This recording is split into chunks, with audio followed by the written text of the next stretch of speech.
In tune. Hello, everyone. Welcome to We Go Deep with Kat and Sarah. And today we have a question from our very own Dr. Kathleen Perry. So, Kathleen, tell us the question you had just asked me. Yeah, I wanted to start by asking a question and then, do an exploration around when we were talking about feeling.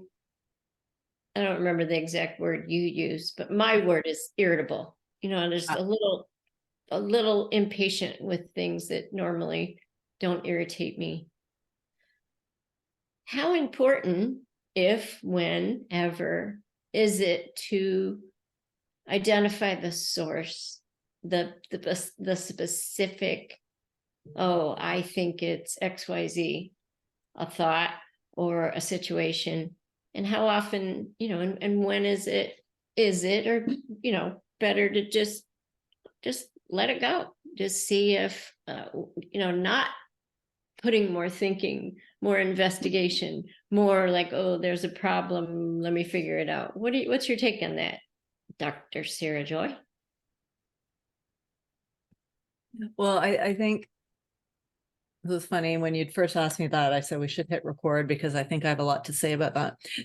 So we'll find out if that's true. I'd started by saying I think I'm tired today and I just feel kind of irritated for no reason. And I was noticing that I was trying to pin the irritation on something in my environment or something going on. And I was, there's no problem in my current, I don't look around and see a problem. So it really looked fake, like I was making up problems to like be irritated about. But then I kind of went wider in the world and like, sure, there's lots of things going on that one could be frustrated or irritated about, but I found myself rotating around and it didn't look. So how I'm feeling right now looks like I'm trying to make up a problem to fit irritation. So do I need to dig around and see what thought created the irritation? I don't think so. It doesn't feel like it. When I get quiet, it's straight away, oh yeah, you're kind of tired today. And I'm just tired. And that's it. So you're tired.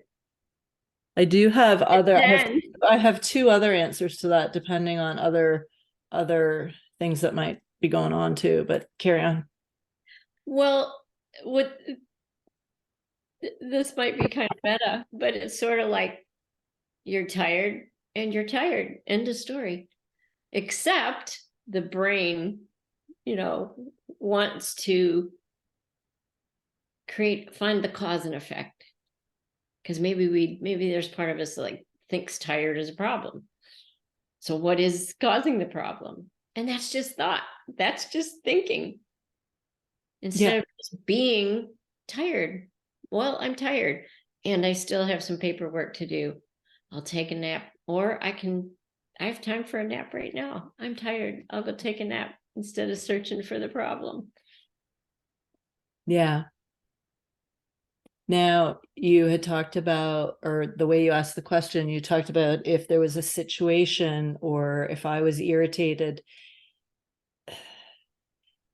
I mean, you're always living in the feeling of one's thinking.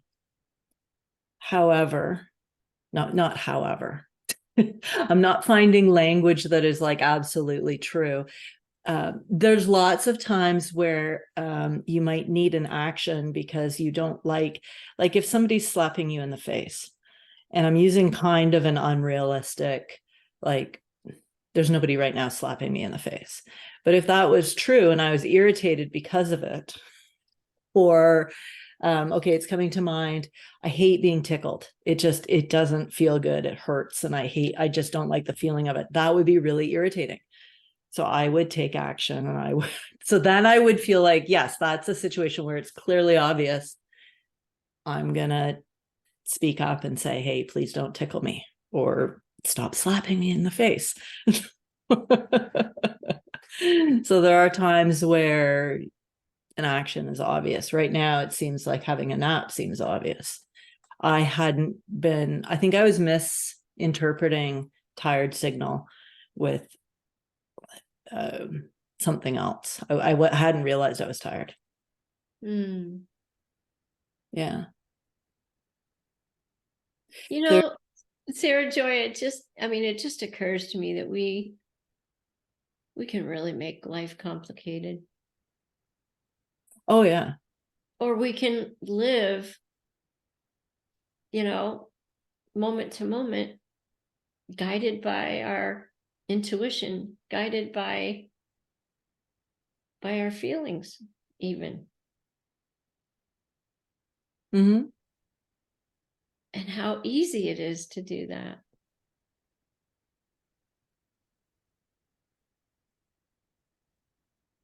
Yeah. It's interesting how I only think I have problems when my thinking is going fast. If I slow down and settle down, everything doesn't, either it was entirely made up problem, or whatever is happening doesn't look like a problem but might need action taken. Hmm. Or maybe not, might just look like something happening. I thought of a different scenario where sometimes it looks to me like the content of the thought matters. And I am suspicious of that.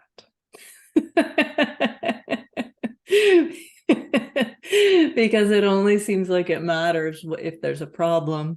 And those are signs that I'm overthinking. And it's all just because I'm thinking. But I'll start to notice categories of types of thought where I'll perhaps be concerned, maybe worrying that what others are thinking of me. And it might be a similar type of thought feeling in several areas.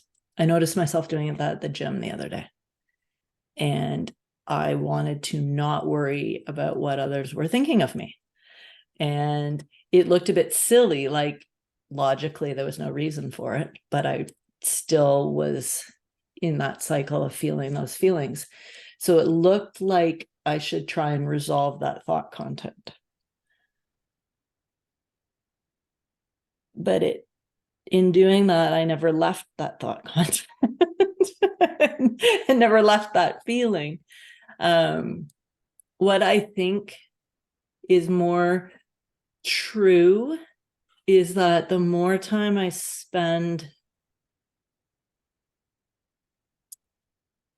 settled down in a feeling of peace, in a nice feeling, in a beautiful feeling, when I do run into thinking, it's getting more and more intolerable, more and more noticeable, more and more obvious.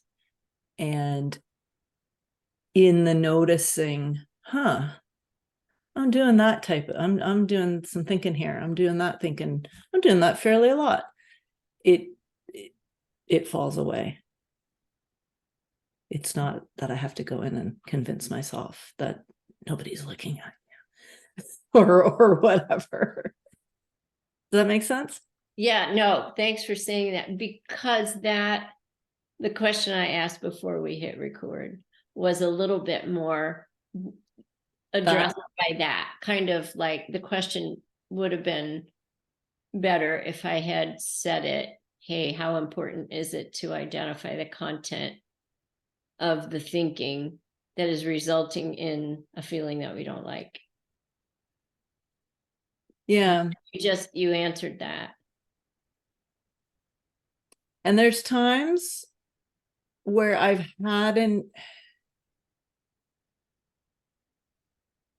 experienced a couple of things where I don't really care about the thinking. It floats on by, and it doesn't particularly bother me again, or it floats on by.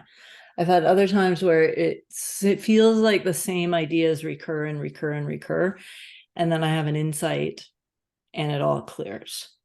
And it feels often like the insight was fixing the content of the thought, whatever it was. And I don't think that's actually true anymore. I think the insight is literally just me noticing the physics of it, how it's working, how I'm creating. Oh my gosh, that's me baking those cookies. That's me baking up those thoughts. And Yeah. So it almost looks like there's to me, sometimes it feels like on top of or below. If I'm below the thinking, I think it's real and I think I have to fix it. If I'm on top of it, I can kind of see what it's doing and see the mechanics of it maybe and how it's working. And then it does what it's going to do on its own. Yeah. I don't know if that makes sense. Well, it does to me. Okay, good. Certainly does to me. Yeah.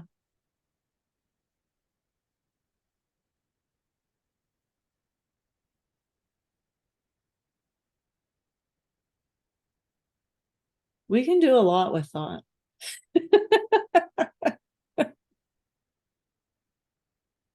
Well, it's the creative power of the entire universe. Yeah. I just had this whole feeling of like, wow, we're so powerful. We can create anything.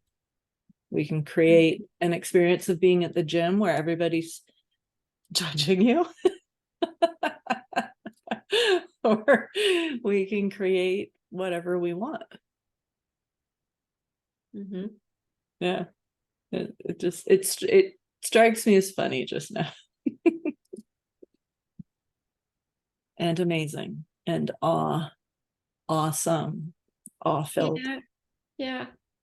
I mean, it's what humans do. We Yep. use thought, to create every moment of our experience. And we create some shitty experiences sometimes. And yet, we certainly have the power of having a really difficult,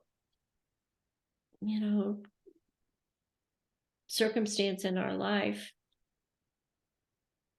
that, oh my gosh, it makes sense that we would feel grief or loss or disappointment. But, we don't have to think our way into like more suffering about it. And there was something you said, now I can't remember how you described it, but to me there's kind of like for me it's not always slowing down, it's a zooming out. It's kind of like a zooming out. And you were saying being on top, that's what it was, being on top, being underneath it.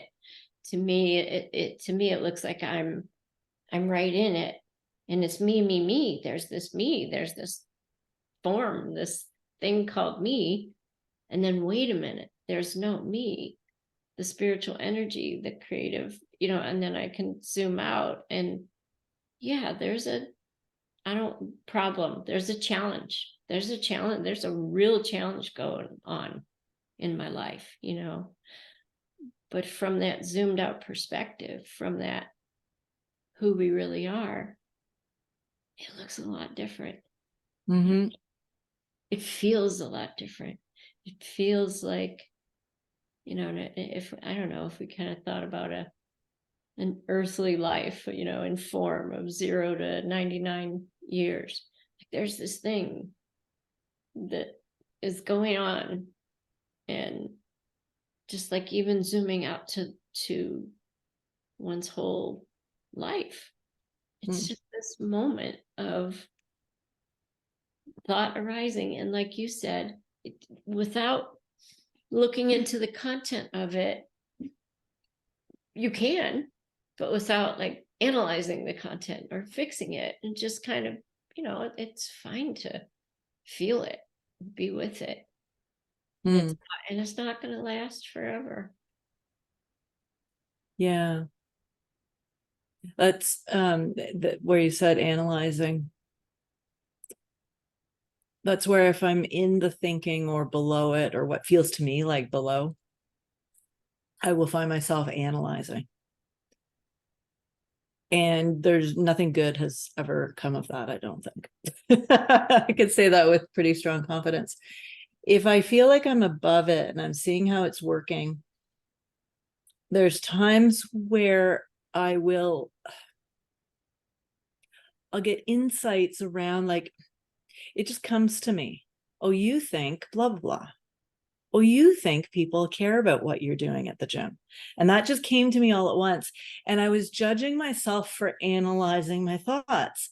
But it was just now, as you were speaking, I thought, no, I wasn't actually analyzing. I was watching what I was doing. As I was doing it, I noticed I was like, oh, you're doing that. But it just sort of came to me, oh, you think this. You think blah, blah, blah. And in that, there was the freedom, because I thought, well, I could not think that. Yeah. I could just not think, or I'm the whole machine generating all of it. Yeah. Yeah. Or we think we're humans. We, years ago, and it's been so long that I might not have it right, but I went to the Landmark Forum, Mm. this immersive 3-day kind of, I don't know how to describe it, transformative, very transformative. And they had us do an exercise, and we had our eyes closed. And I mean, I was in Denver for this thing. There was 700 people in this room, I bet. And we were all sitting close to each other. And the facilitator led us through this exercise that was something like this, where you were to imagine yourself in a situation where everybody was talking about you, nobody was befriending you, right? And Sarah Joy, I kid you not, like, so like the facilitator had us, like, kind of drop down into our body. So he did like a body scan, like you would starting out meditation, right? And the exercise went on. It felt like an hour to me, but probably 20 minutes. There were people laying on the ground in the aisles, like crying. So it kind of took me out of it all, but I got the gist of it. I got the feeling. Well, then it was kind of like, open your eyes, and I may be getting this wrong. There may be somebody who just did the forum and is going to contact me and go, no, the exercise actually, because I think they do the forum the same way. But again, this was a long time ago. But anyway, the joke was, you're all freaked out about being alone and being isolated and not being included, and everybody's talking about you, except everybody in the room is having the same experience, because everybody is doing it to everybody else. So it was like, oh my gosh, we're all humans, and we all use the power of thought to do things like that, to scare ourselves into thinking that everybody's talking about us. And yet all the people that we think are talking about us, they think we're talking about them or having thoughts about them. It was actually, for me, very transformative to kind of see, like, and now I really understand, like, the physics of what's happening. But anyway. Mm-hmm. Yeah. This morning, I was thinking about, well, I started off being worried about war events in the world. And I'm laughing. I mean, it's not really a laughable subject, but so many people worry about that. And it's, anyway, I ended up seeing it was in the moment I could see how I was creating the feeling, because really what was happening was middle-aged woman sitting on a couch thinking thoughts and making herself feel bad. And I could see everyone in the world,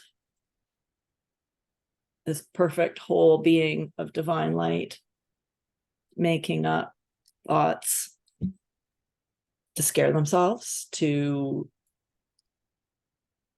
every possibility, to create peace, to create war, to create this, to create that, to create business, to make cookies, to pet your dog. But everybody is this perfect divine light creating a reality for themselves. And most people, unfortunately, don't know they're doing it. They think they are in the virtual reality. They think it is them, or it is unchangeable, or whatever they think. The movie looks really good or really real. Yeah, it's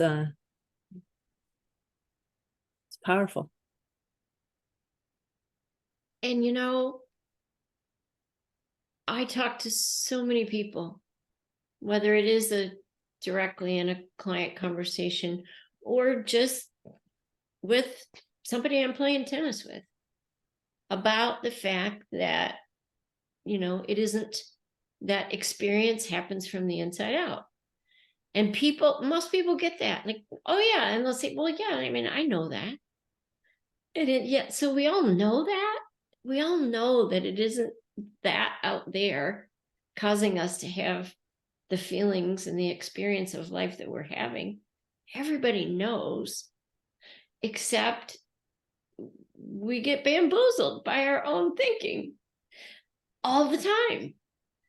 And I have so much more compassion. I think we talked about it last time, where I got, kind of hoodwinked by this thought of mine. And it grabbed me, because I thought, well, no, I'm like that. Like, I'm the kind of person that's thought. And I just didn't see it, and so the world would change if we all saw it more often. But we're all human, and we're gonna get, one, in that, the movie, like you were saying, like, it looks so captivating. It looks so real. That thing that seems to be happening out there, that's causing me to have this experience. No, yeah, that's really true. And then we see that it's not. And then we see that, we're the one making the movie. Yeah. With the freedom of seeing how it works, it is really great that the movie is so good, because you can lose yourself in it, and it's so much fun. Depending, like cheering for your sports team, if it felt like fake, or yeah, I know it's all my thinking, there's not as much fun in that. Or some of the competitions that I judge at, they're like, it was this one was so fun, And there was about 50 people on their feet screaming and cheering because this one athlete was trying to qualify for worlds, and weightlifting's not a big sport in Canada. So he's essentially a major elite athlete worldwide. And the event was a qualifying for worlds. And there was 50 people in a grungy gym watching him. And it was so like just really fun watching a high level athlete do his thing. And just so into it, and just so much like cheering them on. And so there's times where being fully in the movie is just, there's nothing like it. You know what? Yeah. Yep. I get it. And I think as well, it's also having the freedom of knowing just how it works, and remembering and waking up to ourselves every now and then and going, oh geez, well, I was caught up in all that worry.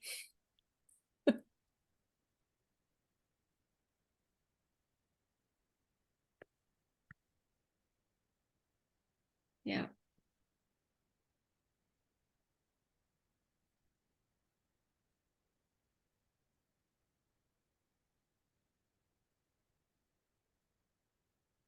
Cool. Anything else on this? No, that was a fun, Yeah. nice exploration.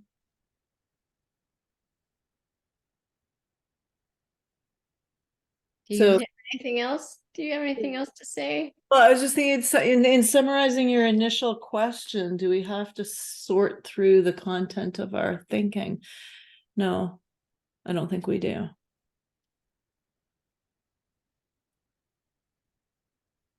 I think in knowing where you're at, knowing when you're caught up in thinking, knowing when you're clear, and not just knowing where you're at is all that's needed. Yeah. You said something about having an insight though, like, which is different than analyzing the content of the thinking. Yeah. Like you talked about something, is what it felt like to me.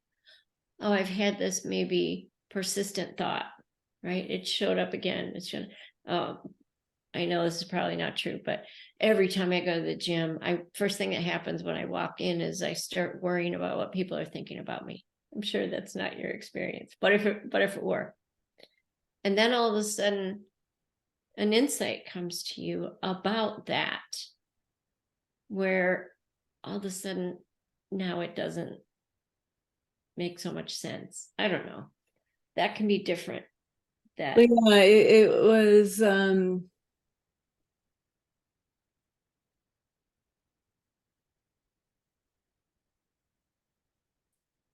guess tricky talking about it because language often, or I'm used, maybe people, I seem to be used to using language in an outside in way, not an inside out way. So I go to say something, I'm like, wait a minute, okay, that's not true. But it was that I actually for a while thought people were judging me at the gym. And I wasn't really aware of it. I just had this tension feeling when I was there. And I just thought it was about the numbers on the bar. Oh, I'm lifting more weight, I'm nervous. Or I wasn't, and I wasn't thinking too hard about it. I was just sort of, okay, I have a tension feeling. Okay, go do your workout, go home, who cares? And then it all of a sudden came to me one day, but I didn't. Is the difference between analyzing. I didn't sit down and wonder why I was feeling that way, or it all of a sudden came to me.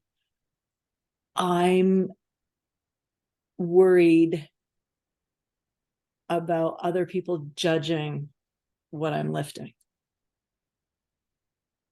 Because it was specific in that I thought that they thought I thought, see, there was a lot of like, I thought there was a lot in our like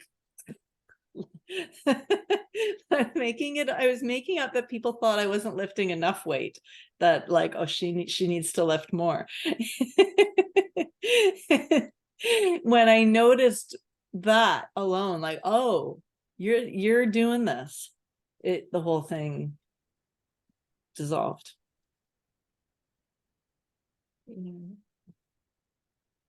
Yeah.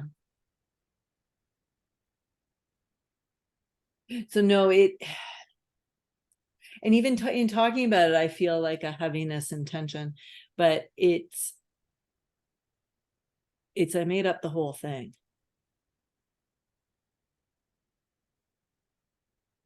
Yeah, no, so I don't think we need to like analyze or look through the thought content, and sometimes insights about something will come, is what seems to be true.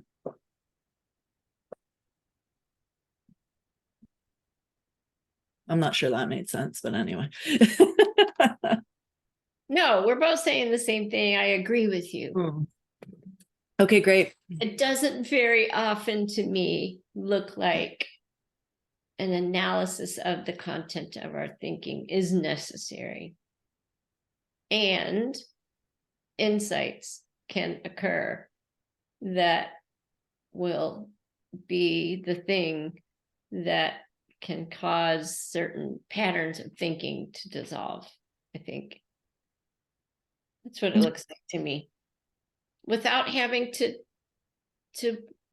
do anything about it. And then just time. Those thoughts don't last. They're ephemeral. They don't hang around forever. Yeah, it just came to me. I think the big difference is when I didn't know how thought worked, I believed my thinking.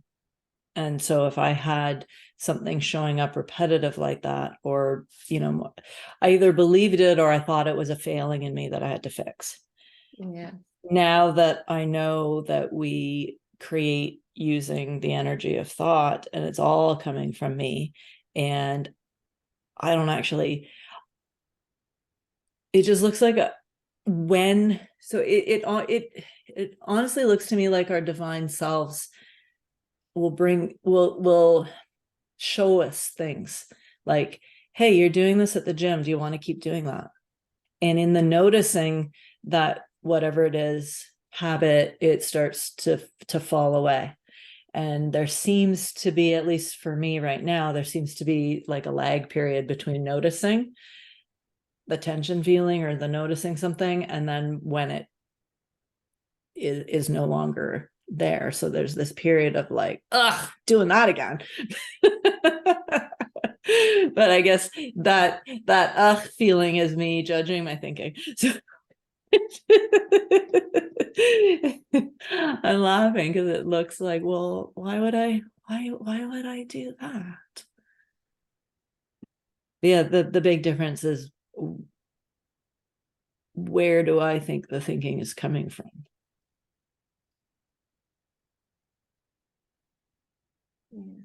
Yeah. Yeah, we're gonna do thinking.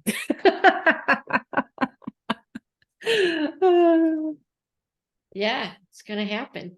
Gonna happen. And you wouldn't, I don't, well, I was gonna say, you wouldn't want to not. I think I'd want to, because it's fun. Yeah. Yeah. How we create our life. I got a lot of time when I'm done living to do no thinking. in the whatever happens after life, I can do all my no thinking then. It just popped in my brain. Yeah. Now's the time to eat the cake and, lift the weights and run the runs and And cry the tears. cry the tears and enjoy tears and feel the pain. Like I want the whole thing. I want the whole range of it. The whole ball of wax. Mm-hmm. Yeah. All right. Well, another one in the can. I think it was a good topic, and I think we went deep. Okay, awesome. Thanks, everybody. Talk to you later. Talk Bye. to you later.